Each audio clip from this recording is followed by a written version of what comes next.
Oh, we're live. Welcome to Mornings with we Matt, so live. personal and professional development training that connects the art of acting with critical life skills and self-mastery. Presented by the Deering Acting Studio. Alrighty, good morning, everybody, and welcome to Mornings with Matt. Today we have a theater actress on the show, Miss Alexia Lorch. Good morning. Good morning. How are you doing? I'm doing well. How are you this morning? Happy to be alive. You need me to scooch, Joey? Yeah, dude. Joey's a subtle scoocher here. So tell me, as a theater actress, what has it been like right now with the pandemic and whatnot? It's been a little dry, yeah? Yeah, it's been a little weird. And actually, I was out in New York when this started happening, and so I quickly packed up my stuff, came back here, isolated myself for 2 weeks, and now I'm back home. But it was definitely very weird because things were slowly shutting down.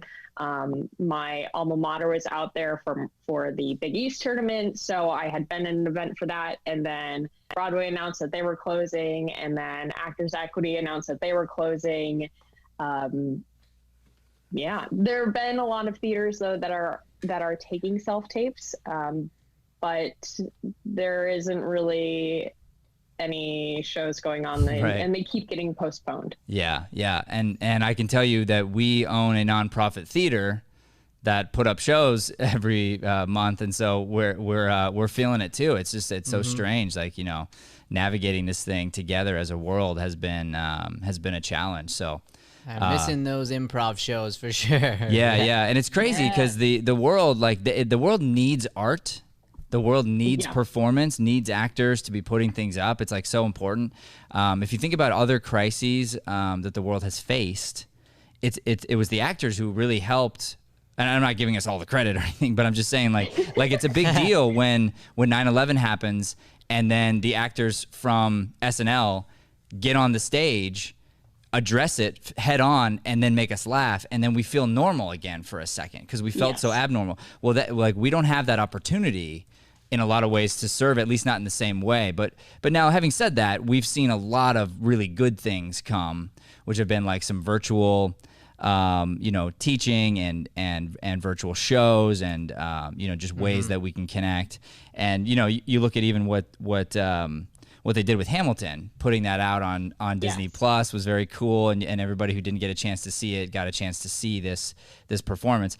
But then you can also say it's not the same. It's not the same as being in the audience when Hamilton is happening right in front of you. So we all do miss that. But tell me, how have you been? Have you had any chance to do some virtual things?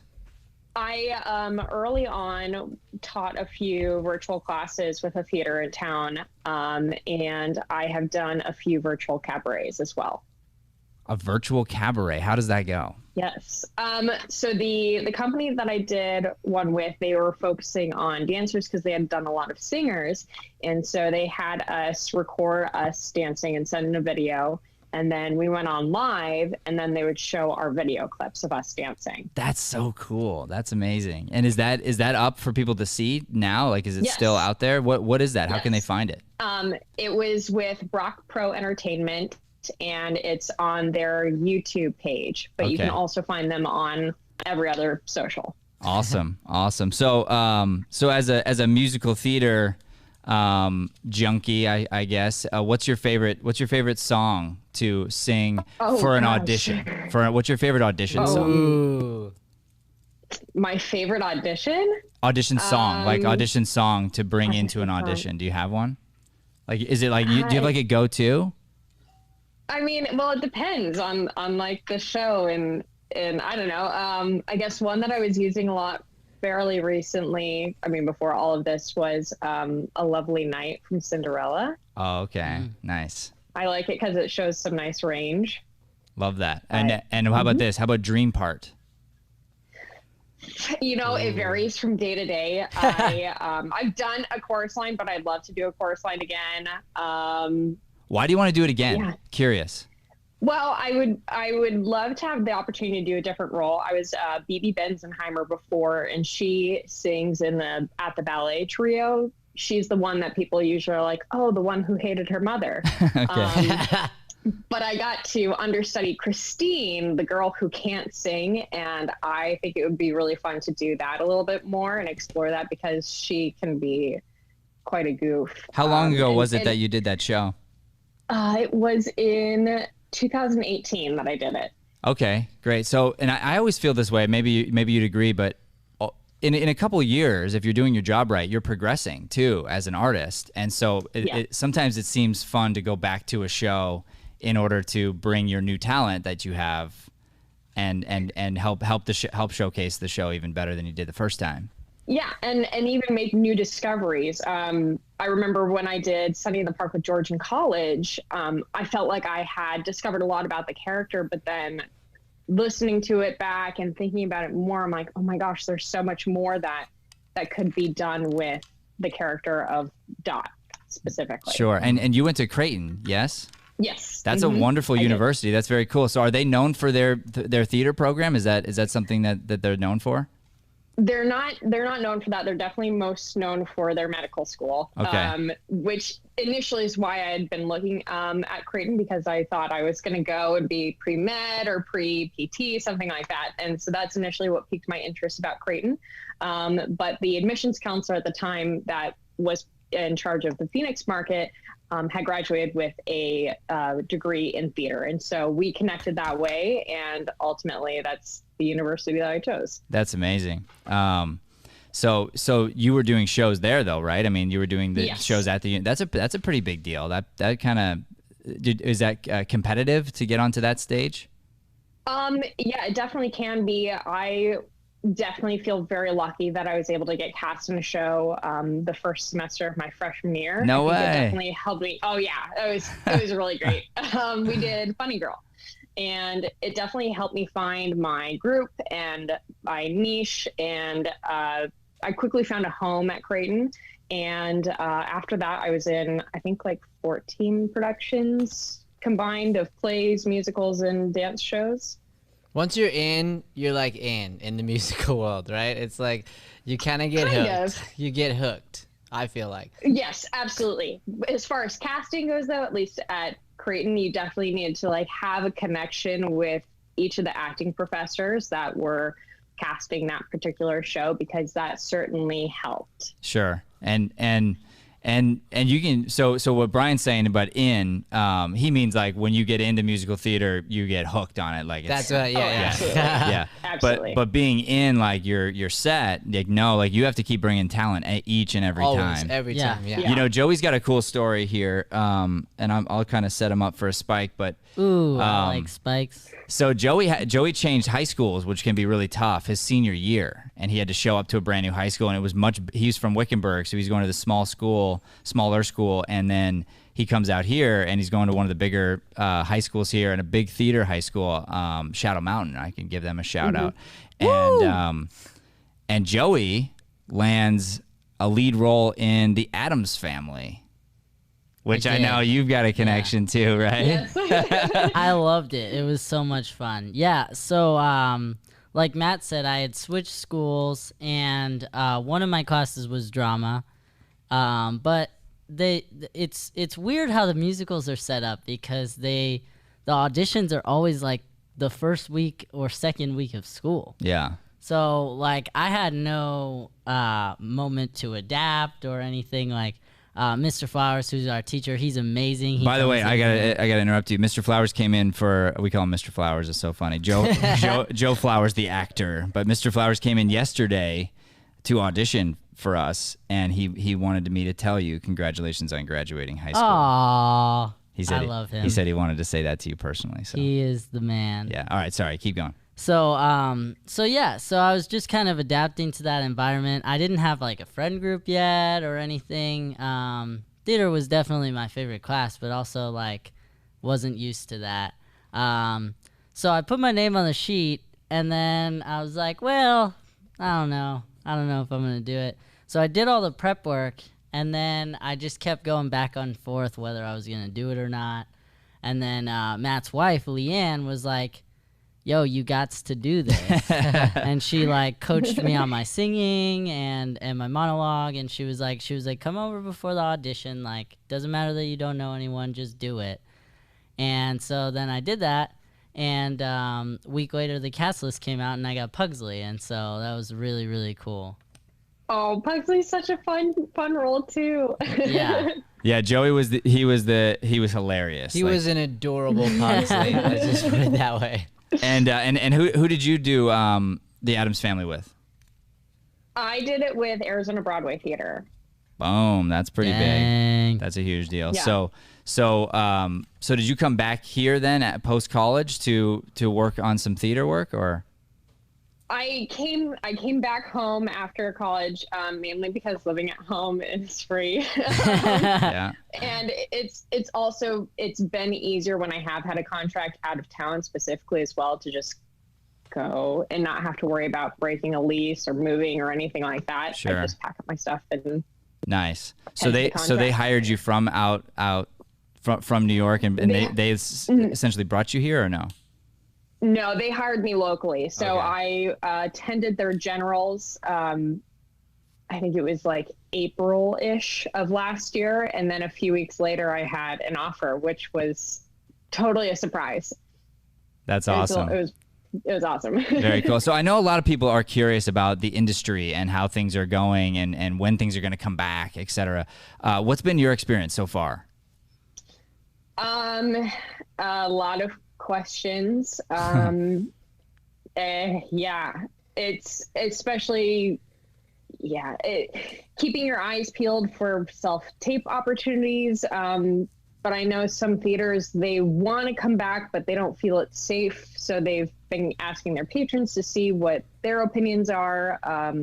Gamage, I saw, has postponed more shows. So they were supposed to have Mean Girls, I think, in September, and that's been postponed. And they just postponed Oklahoma and Hamilton. I imagine, and I think a lot of people are speculating the same, that a lot of the regional theaters are going to parallel whatever Broadway is doing. And Broadway isn't supposed to open until January as of now. Okay. Dang. So are you doing any other types of auditions? Are you working commercially or looking for film or anything like that? Well, I am with Signature Models and Talent, so I have been, when they send out any kind of specs that I feel like I fit, I'm like, yeah, submit me, please.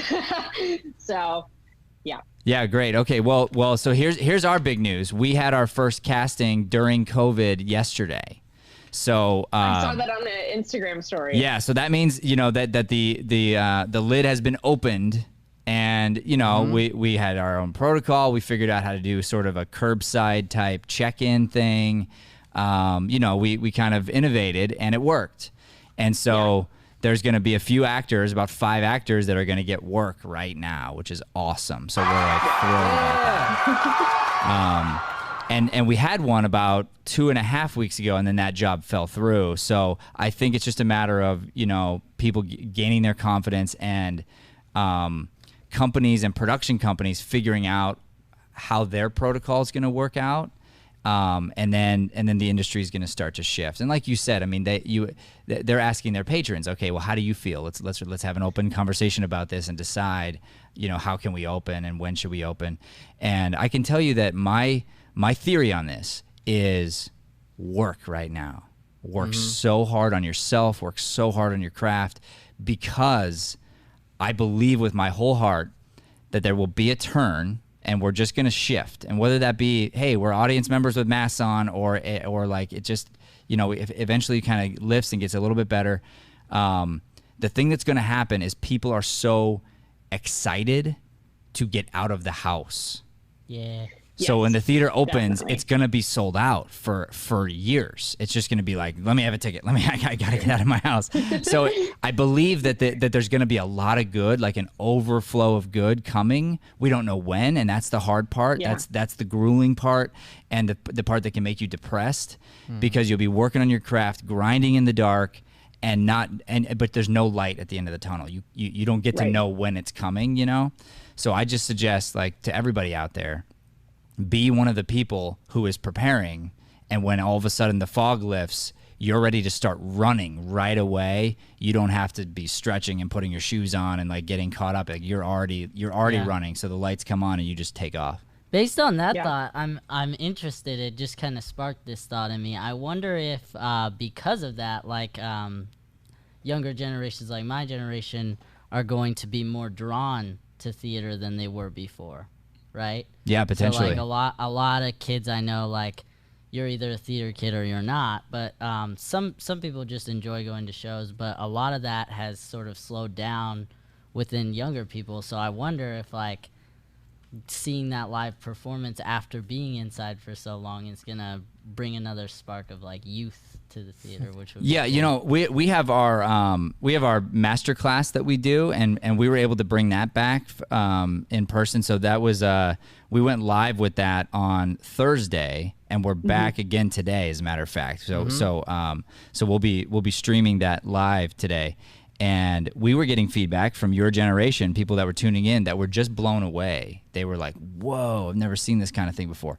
And so I actually think with the younger generation, one of the biggest things is making sure that the theater's great. Yeah. Because I was somebody who was exposed to the theater young and wasn't really into it. But I never saw good theater. Yeah. I just saw bad theater and lots of it, you know, because there is. And it's okay if you understand it and you're like, okay, these people are a work in progress, great, blah, blah, blah. But if you think that that's all there is and it doesn't get any better than just sort of like being loud and big blocking and, you know, cheesy reactions, then it can be, you know, unappealing. But then, you know, something happened to me. I went out to New York to train for quite a while, and I had already fallen in love with theater, but I hadn't fallen in love with musical theater because I'm just not a singer myself. I've never put time into that. And so, you know, it seemed very commercial, you know, just it was commercialized in my mind. And so I had a kind of a jaded perspective. And then my mom came to visit, and I saw Wicked, the original cast, Idina Menzel, and I just is it right? Did I get her name right? I think so. Yeah, I'm pretty sure. I was psyched about it because I was remembering. I walked out just mesmerized because there was nothing cheesy or commercial about that show. It was so unbelievably amazing that I walked out with just these chills. And of course now she is who she is, and Elsa and all the stuff that she is. But back then I wasn't in the theater world, so she wasn't a known name to me. And I was like, that was the first show that I saw on Broadway too. Was it? Me too. Yes, with the original cast. Tell me about that. Tell me about that experience for you. Was it did that steer you into this? It definitely had a strong appeal towards moving towards that. I was still at that point really in the ballet world, but I had wanted to see a show. I was out there with my choir at the time. We were going to sing in Carnegie Hall, and my mom was like, "Okay, we're going to get tickets to see a few shows," and I did not want to see Wicked. Me neither. That's so funny. I don't know why. I think it was because everyone was like, "I want to see Wicked," and I was like, "I don't." Right. And then that was the first show we saw, and I just was blown away. Yeah. And then my mom took me to see Little Women with Sutton Foster.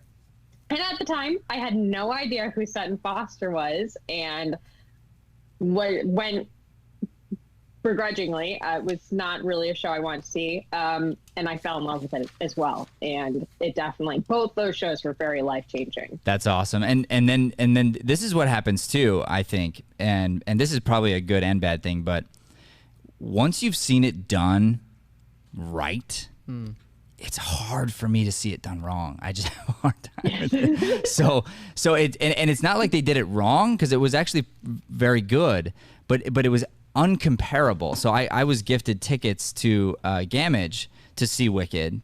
So I went on a date with my wife, and I saw the show, and it was very good, but it wasn't Idina. You know, it was just different. Like, they didn't feel it the same way. It wasn't as believable. It wasn't as like connected, and that's okay. Like, these actors are on their way. Like, they're all grinding. So and again, as long as you know that and understand it, I think it's very cool. But as a kid, as our younger generation, if we're not exposed to great theater, And all we see is like our classmates who are goofing around on stage, and they're just doing it, for fun, and because they didn't want to, they just took it as an elective, a throwaway. You sit there and you watch bad theater, and you watch like a bad Shakespeare show, and you're like, I hate Shakespeare. Why would I ever watch it? And then you see Shakespeare done well, and you don't understand This happened to me in Larry Moss's class. I'm watching a Shakespeare scene done in the class, and I didn't understand the language very well, and I'm weeping and laughing and just so connected, and I'm like, Shakespeare's great. So well, and I think with this pandemic too, it's also made it a little bit more accessible because there have been more of these virtual cabarets. We have, Hamilton on Disney Plus now, and Shrek and Newsies have been available as well. What? And now Disney's announced that Aladdin's going to be on Disney Plus eventually too. Oh, I saw that in LA and it was so good. I saw it with my choir. I saw that one in New York. That one. Yeah. I don't know if it was the original cast or not in LA. It might have been, but it was so good. The special effects in that show are nuts. Yeah. Yeah. Nuts. So to answer one of your questions about the industry, since we kind of got into that topic, yes, I believe there's going to be more self-tapes. The industry is adapting in certain ways. But we were already discussing yesterday why we exist as a casting director. And it's interesting. You can't replace it with a self-tape, really, or else they would have already done this. So what a casting director does, if they're doing their job right, they bring in the right people. They direct those people to put them in a frame of mind where they can give their best. But also, it's this limited window for you to perform. So the person who's going to cast you gets to see you under pressure. They don't get to see your best take after you've taken it 100 times at home. It's like you were put under pressure, you got the direction, same thing everyone else got, you got the same opportunity, and then a few people pop off the page. And that's really, I think, one of the huge elements that a casting director will bring to the table, and something that the virtual has a hard time replicating, even though Joey and I did figure out some really cool technology. We did do that. We did do that. But yeah, so I think that yes, the industry's changing, but at the same time, the industry, like everything else, is adapting, and there are some things that are going to be better forever because of this. And then there's some things that annoy us right now that are going to get to go away, and that's, really cool too. Yes. Yeah. So I read this on here, and I just have to ask it and make sure it doesn't get skipped. You raced sailboats? Oh yes. What? Yeah. It's been something in my family for a long time. My dad grew up sailing, and so both my brother and I grew up sailing too as members of the Arizona Yacht Club, and that yacht club is mostly a racing yacht club, and they do seasons in the fall and the spring, and they alternate lakes and weekends. So every other week it's at Lake Pleasant, and then it's at Tempe Town Lake, and depending upon your size boat determines which lake you race at. And then at the end of the fall and spring series, there's a championship race. Dang. And so in high school, I was the fleet champion for my fleet, and I got to race against my dad, who was the reigning yacht club champion. Dang, that's cool. Family rivalry. Yes. Let's go. Who won? All right, that is definitely one of the coolest. Well, not my dad, and definitely not me. That particular, so they alternate the boats that you race the championship on too, and so everyone races on the same boat. That particular boat, you could have 2 or 3 people on. And so I had one crew member for sure. And then I had a second one on standby. And I had been watching the wind speeds all week, and it was showing that it was going to be super low. And I was like, great, if there's going to be very minimal wind, I'm just going to have one crew member. And it ended up blowing like snot, and we were really having a hard time keeping the boat flat, and I didn't want to wreck someone else's boat. So I pulled out early. So Dang. I did not complete all the other races. I think I did like 5 or 6 out of 6 or 7. It was just really. Did the winning team have 3 crew members? No, actually, everyone was racing with 2 people, but I was not the only one that was getting nervous. There was someone who just like totally swamped the boat. Like this much boat was sticking out of the water, And in those boats, they have these thing called bailers, but the bailers only work if you're moving. And I didn't want to do that. Yeah. And I didn't want to flip a boat and turtle it or anything like that. Yeah. So for safety reasons, I did not complete all the races. And so you mentioned you might get back out there sailing again, yeah? Yeah. So if there's a season this fall, depending upon how things are going, I think I'll probably race at least this fall because I don't think I'll have a contract. So That's really cool. Really, really cool. Well, now, and your connection to us, you've been here to audition a few times, yeah? yes, I have. Talk to us about that experience. What's that been like for you? Well, it's definitely always nervous going to a new studio for the first time, like making sure you have the correct directions and whatnot, and that you can see the signage. But the first time I got there to audition, you all had the check-in outside, and it was like a little bit cold. I remember that, but I thought it was super well organized. There were 2 different auditions going on at the same time. There was a sign for this way and a sign for that way, and the iPad check-in, and it was also just a very friendly, welcoming environment. And so I enjoy going to auditions over there. Awesome. Dang. Good. So she went to our first double casting is what it sounds like. Maybe, yeah, I don't know. Yeah. We've had a couple, but it could be. Well, that's good. I'm glad that was your experience. That's really awesome. And you had a positive impact on us as well, because Brian saw you pop up on our feed and he was like, yeah, she's awesome. So we're happy to have you on the show this morning. So we're going to be getting prepped for masterclass here in a second, but let me ask you to fire off some questions really quick, and let me see if I can answer some things. So one of the other questions that I had was, obviously the goal is to exclusively acting or have some other job relating to that. But if you have to have that survival job in the meantime, how do you communicate to that employer that you care about the job and that job is important? But sometimes auditions come up and that happens to be more important, and for whatever reason you need to switch your schedule or get that time off, or whatever the case may be to get to the audition. I love this question. I cannot wait to answer it right after this.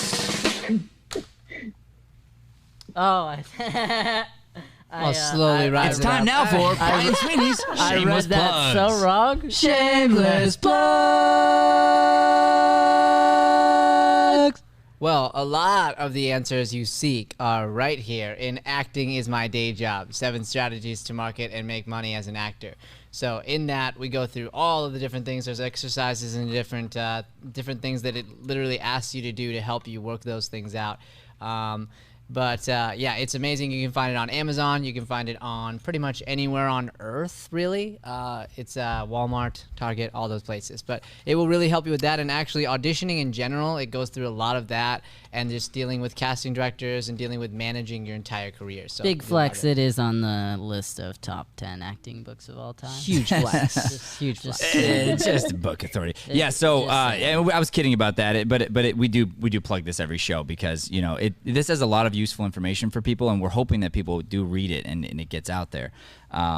Also want to mention one more time that Masterclass today is something you can tune into, so make sure that you look for a way to do that. We've got our big Valleywood movie camp coming up. It starts on Monday, which is unbelievable. We're doing a Star Wars spoof, and it's going to be so cool for the kids that are in there, so I'm very excited for that. Yeah, and we are Star Wars geeks over here, so as the editor, I'm going to do everything I can to make it authentic. And for those who don't know what Masterclass is, basically all these actors, myself, Joey, and the others included, have prepared bits from plays, like 10-minute scenes from plays, and Matt's going to critique and work those. And so that link is actually on our Instagram as well, so they can just click right in the bio, and that's how they can get a audit for that. And you get to see some great theater. Great theater. That's what's cool. Okay, so I love this question. When I saw this question on the sheet, I was really pumped about it. So the idea is, all right, I want to be an actor. I want acting to be my day job. But right now, I have to have a survival job. So what do I do? How do I make sure that my employer knows that I care about the job, and yet I'm gonna need flexibility, and somehow the acting stuff comes up, and how do I handle that? So the studio that I own currently was my day job for 2 years when it wasn't my source of income. We made money to pay the employees, to pay expenses, and I ran in the negative for this studio 2 years in a row. I had a job at a golf course. I had another job at the hospital. I worked in the ER because I went pre-med as well, and I grinded in those things. Now here's how you answer this question for your employers with your work ethic. You show up and you do everything without being asked. You do more than you've been asked to do. You show up early. You stay late. You do whatever you can to lift that company. You believe in the company. You talk about the company. And I don't care what company it is. It does not matter. And I don't care what job you have. It doesn't matter. If you're doing it, I believe you should be grateful for the person who is employing you, the person who is putting a stake in you to help them with their company and their vision and what they're doing. So if you've done that, it's going to be very easy when you need something back. They're going to encourage you. They're going to ask you questions. They're going to get excited about it. If you're the person who shows up late every now and then, sometimes has a bad attitude, sometimes, whatever, then all of a sudden, and you need to take, half a day off to go audition, they're going to be like, why? Why would I want that for you? Mm-hmm. So here's for everybody out there. Here's the answer. Here's how you deal with your survival job is you do not treat it like a survival job. You treat your job like it is the most important thing in the entire world while you're there. You care about that job. You put everything you have into that job, and then you can get something back. How do you do that? Easy. If you're an actor, you turn on the performance switch. And there is a performance switch. So there's the rehearsal, there's the dress rehearsal, there's all this stuff, and then there's opening night, and we all know what opening night is like. And when the opening night hits, it doesn't matter what your day was like. It doesn't matter what's going on with your boyfriend or your girlfriend. It doesn't matter. Nothing matters. You flip the switch on and you go and you perform. Am I right? Yes. You do that every day for your job. Before you get out of the car, you flip on the switch and you go, I'm not bringing my day in with me. I'm not bringing the pandemic in with me. I am walking in to love and crush and be like a light for this company, give them everything I've got. I promise you, if you operate in that way, they will bend over backwards to help you with your career. They'll be happy to send you on your way when you get a gig and not to try to hold on to you. And they will be welcoming with open arms if and when you need to come back for a little bit and work some more. So really, it just starts kind of from the inside out and a trust in other people. But I just believe that from great work ethic, it's like a no-brainer. People will take care of you back because it's in their best interest, truthfully. Yeah, that makes sense. Yeah. Any other questions for me before we wrap up? What is your perspective on joining one union based off of earning the points or whatever you need, and then being in that union for a year and buying into a sister union? For example, like if you are SAG and you're SAG for a year and then you join into Actors Equity Association or vice versa. I say do the union right away if you can, if it's going to benefit your career. So it really depends on where you're acting, what the opportunities are in front of you. Oftentimes, it's a great idea if you're gonna put your stake in a smaller market like Arizona, where it's a non-union state. Right. It doesn't really help you, unfortunately. And I wish our union had more strength here. I wish that it was a union state and that we could lean into it, because I would have joined a decade ago. And so I've been sitting there eligible forever, and it's like it's a bummer because my wife and I make a lot of our money off of non-union work, and we wouldn't be able to do it otherwise. So, but I love the Actors Union. I think the unions are great. So I highly recommend joining. If you can use one to segue into the other, go for it, because just being a part of the union gives you opportunities that you wouldn't get elsewhere. It's sort of like having an agent, right? But I can go get an agent and then still not get opportunities because I don't have the skill set, or I'm not marketing myself, or I'm not putting myself out there, or whatever. So as long as you feel ready, I say go for it. and think about it. Like what TV shows are being filmed right now that it's going to hold you back being a part of the union? I don't think really any. You know, Right. and maybe, who knows? Like everybody's giving a discount these days too. So, you know, maybe like, hey, I'll join. Is there any discounts for Yeah, I doubt starving that. pandemic artists? You'd be surprised. Starving You'd be pandemic surprised. Here's the thing: everybody's a business, right? So right now, Yeah. I guarantee the union has suffered. Like they're not getting new members right now, right? So they're like, yeah, Right. let's give a New member discount. No. coronavirus discount. Well, I still need some points yet to be able to join one, but Yeah, so I say hopefully. go for it, and of course, if you're living in New York, no brainer, no brainer. Yeah. Just do it, join it right away, and then don't look back. Don't even see it as an accolade. Just straightforward. keep going. Yeah. Yeah. And then that was all the questions I had. Awesome. It was so awesome having you on the show. It was amazing. Thank you Thank so you much for for being having here. me. Yes. It was great. Okay. You can find Alexia on YouTube at Alexia Lorch, Instagram at Alexia Lorch _, Twitter at Alexia Lorch _, and her website is www.alexialorch.com. Joey, do it again, and I want to hear like a crazy announcer voice. Okay. Man, that took some crazy diction there. I know. All right, I know. Here we but go. but I'm gonna do something in between. So go hit All it. right, here we go. I'm going to give Brian the iPad then so he could do something cool if he can. Okay. Here we go. On YouTube, you can find her at Alexia Lorch. On Instagram, you can find her at ALEXIA Lorch _. Twitter, you can find her at Alexia Lorch _ Good job. and Good her job. All website right. is I screwed it up. That's www.alexialorch.com. All right, thank you so much, everybody, for tuning in. This has been Mornings with Matt. Please do not forget to subscribe to this channel, like the channel, share this episode, share any episodes that connected to you personally, and help us to put out this light-driven content to the planet. Thank you all, and God bless. Thanks for listening to Mornings with Matt. Please like, subscribe, and follow us at Deering Acting Studio to keep up with the latest content.